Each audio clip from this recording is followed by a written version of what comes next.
সাবেক প্রধানমন্ত্রী শেখ হাসিনা তার নিজ নামে অর্জিত সম্পদের পরিমাণ ৬.৫০ একর বলে ঘোষণা করেন। এর মধ্যে ক্রয়কৃত জমির অর্জনকালীন অর্থমূল্য ১,৭৫,০০০ টাকা এবং সে সময় তার হলফনামায় তিনি যে অস্থাবর সম্পদের উল্লেখ করেন তার অর্থমূল্য ৩,৪৬,৯৯,৯০৪ টাকা। আমি আবারও বলছি, সেটা কিন্তু হলফনামায় সে সময় যেভাবে ছিল আমরা ঠিক সেভাবেই বলছি। কিন্তু এর বিপরীতে দুর্নীতি দমন কমিশন সে সময় যাচাই করে তার নামে যে সম্পদ পায় তার পরিমাণ ২৮ একর ৪১ শতকেরও বেশি। এটা হচ্ছে স্থাবর সম্পত্তি এবং সেই সময় তার ক্রয়কৃত স্থাবর সম্পত্তি কিংবা জমির মূল্য দাঁড়ায় ৩৩,৬৬,০১০ টাকা। ফলে হলফনামায় নির্বাচনে পদপ্রার্থী সাবেক প্রধানমন্ত্রী শেখ হাসিনা ২১ একর ৯১ শতকেরও বেশি জমি তথ্য প্রদান করেননি কিংবা অসত্য তথ্য প্রদান করেছেন এবং তিনি যে অস্থাবর সম্পদের পরিমাণ উল্লেখ করেছেন টাকার অঙ্কে তা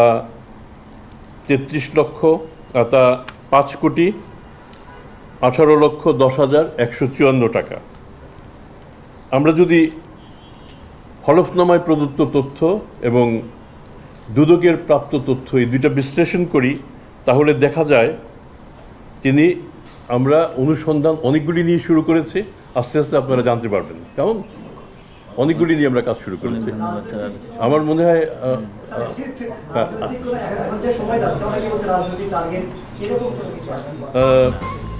আমাদের কাছে মানে দুদকের আমাদের যে শিডিউল, এই শিডিউলে রাজনীতির সুযোগ একেবারেই নেই। আপনার কি মনে হয়েছে যে এর মধ্যে কোনো অংশ রাজনীতি সম্পৃক্ত? আপনি এক ধরনের হলফনামা দিবেন আর প্রকৃতপক্ষে আপনার অন্য ধরনের সম্পদ পাওয়া যাবে, এর মধ্যে রাজনীতির সুযোগ কোথায়?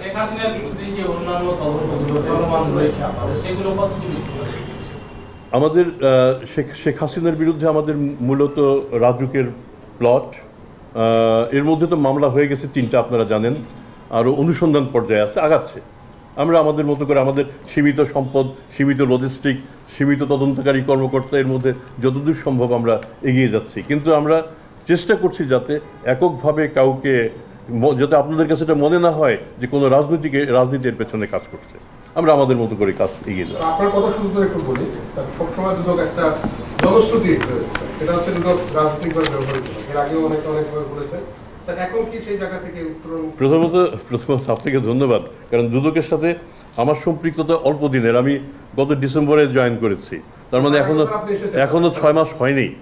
তো কাজেই এই ৬ মাসে আমি রাজনীতির ছোঁয়া পাইনি। দুদকের সাথে আপনাদের সম্পৃক্ততা বহু বছরের।